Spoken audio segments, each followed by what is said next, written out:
नमस्कार, मी अनुराधा तांबोळकर. अनुराधा चॅनलमध्ये तुमचं खूप खूप स्वागत आहे.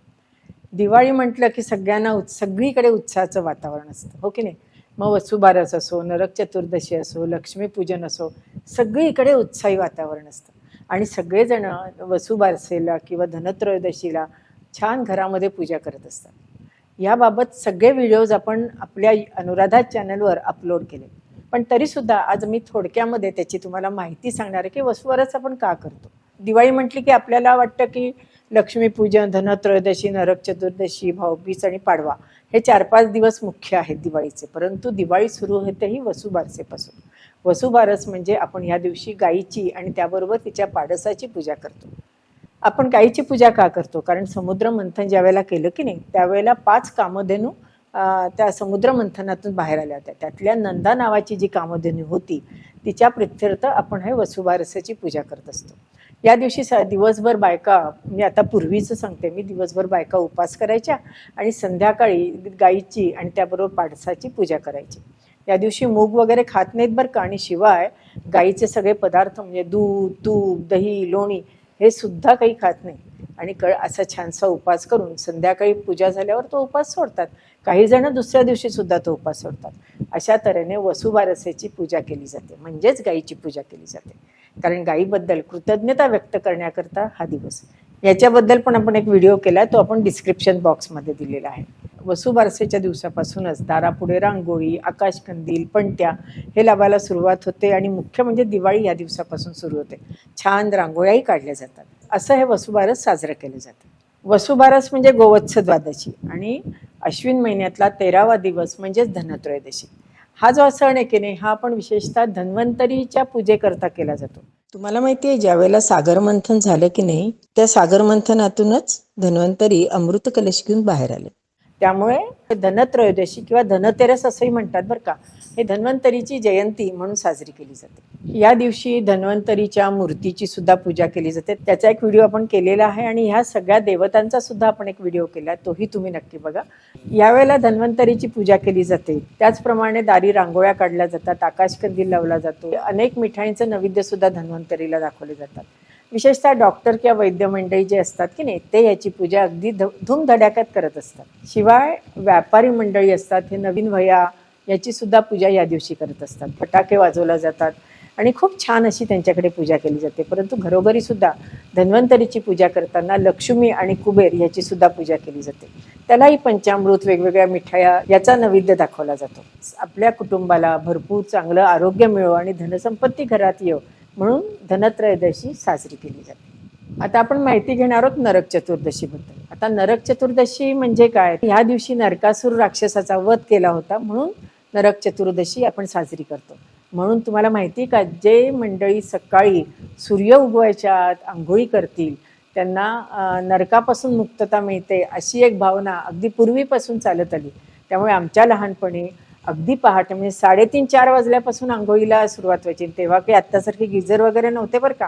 बंबामध्ये पाणी तापवायचं काम आमच्या आजीचं असायचं आणि सगळ्यांना भराभरा आंघोळी घातल्या जायचा. विशेषतः या दिवशी पुरुषांना पाटावर बसवून छान रांगोळी काढून सुवासिक तेल लावून उटणं लावून आंघोळ घातली जायची. म्हणून पुरुषांचा दिवस हा खास असायचा. आणि मुख्य म्हणजे नरक चतुर्दशीच्या दिवशी गरम गरम सकाळी चकल्या तळल्या जायच्या. हा काय सुगंध असायचा त्या दिवशी. म्हणजे नरक चतुर्दशीला लवकर आंघोळी करायच्या, पुन्हा झोपायचं आणि चकल्यांचा छानसा सुगंध यायला लागला की उठून पुन्हा खायला सुरुवात.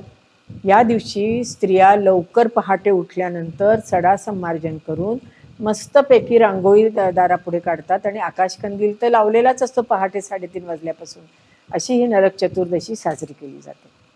आता लक्ष्मीपूजन. लक्ष्मीपूजन म्हणजे आपण कशा करतात, तर भरपूर घरामध्ये धनधान्य यावं आणि जी आपल्या घरामध्ये लक्ष्मी असते तिची पूजा करण्याकरता आपण लक्ष्मीपूजन करतो. लक्ष्मीपूजनाच्या दिवशी घरच्या घरी लक्ष्मीची पूजा कशी करायची याचा एक छानसा व्हिडिओ आपण केला आहे, तो तुम्ही नक्की बघा.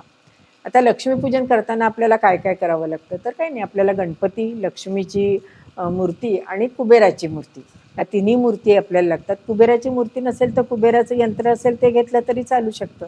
लक्ष्मीची पूजा करताना सुद्धा बऱ्याच जणांकडे गुरुजींना बोलवलं जातं आणि ते सांगतील त्या पद्धतीने पूजा केली जाते. पण आपल्याकडे असं दरवेळेला होत नाही, गुरुजींना आपण दरवेळेला बोलवू शकू असं नाही. म्हणून काय करायचं, पूर्व पश्चिम चौरंग ठेवायचा, त्याच्यावर एक लाल वस्त्र घालायचं, त्याच्यावर बरोबर मध्ये एक तांदूळाने अष्टकमल काढायचं, तिथे लक्ष्मीची मूर्ती ठेवावी, तिच्या उजव्या हाताला गणपती ठेवायचं, गणपतीची सुपारी ठेवायची आणि लक्ष्मीच्या तिथेच थोडेसे तांदूळ ठेवून तिथे कुबेराची मूर्ती ठेवायची आणि सगळ्यांची साग्रसंगीत पूजा करायची, पंचोपचारे पूजा करायची. म्हणजे काय की गंध, पुष्प, धूप, दीप आणि नैवेद्य आणि नंतर आरती. मग त्याच्याकरता ताम्हणामध्ये ह्या सगळे देव घ्यायचे, त्यांना पंचामृत आणि सुवासिक पाण्याने आंघोळ घालायची, छान पुसायचं आणि पुन्हा जागच्या जागी त्यांची स्थापना करायची. नंतर त्याला गंध पुष्प व्हायचं, माळा वस्त्र व्हायचे, नंतर त्यांना आवडती फुलं व्हायची. म्हणजे काय की लक्ष्मीला लाल पांढरी फुलं आवडतात ती व्हायची, गणपती बाप्पाला लाल फुलं आणि दुर्वा व्हायचा आणि कुबेराला मात्र पिवळी फुलं आवडतात बरं का.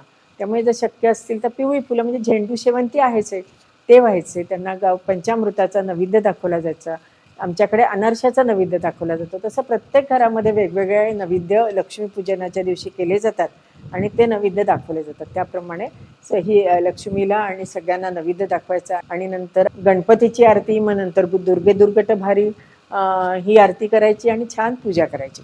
बरेच जण ह्या वेळेला पैसे पण तबकामध्ये ठेवतात, म्हणजे जिथे लक्ष्मी असते की नाही तिला तिथे आपले पैसे सुटे नाणे ठेवले जातात, पूर्वीपासून आलेले पैसे ठेवले जातात. म्हणजे वर्षानुवर्ष गोळा केलेले सुद्धा काही जणांकडे पैसे, सुटे पैसे असतात, तेही ठेवले जातात. नंतर पासबुक, चेकबुक हेही ठेवलं जातं. व्यापारी लोकांकडे त्यांचे खजिन्यामधल्या काही गोष्टी ज्या असतात त्या ठेवल्या जातात.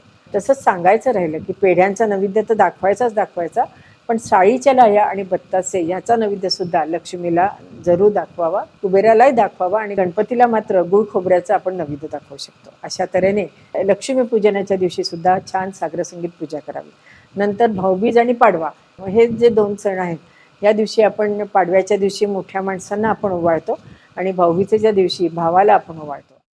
ही आता लक्ष्मीची मूर्ती आहे बरं का, ही आपण लक्ष्मीपूजनाच्या दिवशी वापरू शकतो. माझ्याकडे ही आहे म्हणून मी तुम्हाला दाखवली. समजा जर नसेल तर आपण लक्ष्मीचा छानसा एखादा फोटो आणून केली पूजा तरी सुद्धा चालू शकते. आता ही कुबेराची मूर्ती बरं का, लक्ष्मीपूजन किंवा धनत्रयोदशीच्या दिवशी याची पूजा करतात. कुबेराचा फोटो सुद्धा म्हणजे फोटो फ्रेम सुद्धा मिळते, ती त्याची घेऊन सुद्धा किंवा कुबेर यंत्र घेऊन सुद्धा पूजा केली तरी चालू शकतं. ही धन्वंतरीची मूर्ती, धनत्रयोदशीच्या दिवशी आपण याची पूजा करतो. समजा जर मूर्ती नसेल तर धन्वंतरीचा फोटो फ्रेम म्हणजे तसबीर सुद्धा मिळते, त्याची पूजा केली तरी सुद्धा चालू शकते. वसुबारसेच्या दिवशी आपल्याला गाय आणि त्याचं पाडस म्हणजेच वासरू पूजेला मिळणं तसं शहरामधनं किंवा इतर ठिकाणी सुद्धा जरा मिळणं अवघडच आहे. अशा वेळेला ही गाय आणि तिच्याबरोबर छोटंसं पाडस अशी एखादी मूर्ती आपण आणून ठेवली तर त्याची सुद्धा पूजा आपण वसुबारसेच्या दिवशी करू शकतो. मी अशी मूर्ती आणून ठेवली, या मूर्तीची आम्ही पूजा करतो. अशा तऱ्हेने ही आपली छान दिवाळी आपण साजरी करतो. दारापुढे रोज रांगोळ्या, आकाशकंदील, छान पणत्यांनी आपलं घर सुशोभित करतो. पणत्यासुद्धा आपण एक तुळशीपाशी, मागच्या दारी, नंतर देवापाशी आपण पणत्या लावाव्यात आणि छान आपण दिवाळी साजरी करावी. मुख्य म्हणजे दिवाळीच्या निमित्ताने भावाभावांमध्ये, घराघरामधले असलेले मतभेद विसरून सगळ्यांनी एकत्र यावं आणि दिवाळी छान साजरी करावी. सगळ्यांना दिवाळीच्या मनापासून खूप खूप शुभेच्छा. आणि तुम्हालाच नाही, तुमच्या सगळ्या नातेवाईकांना, बहीण भावंडांना आणि आजूबाजूच्या सगळ्या तुमच्या मित्रपरिवाराला माझ्याकडून दिवाळीच्या हार्दिक शुभेच्छा. धन्यवाद.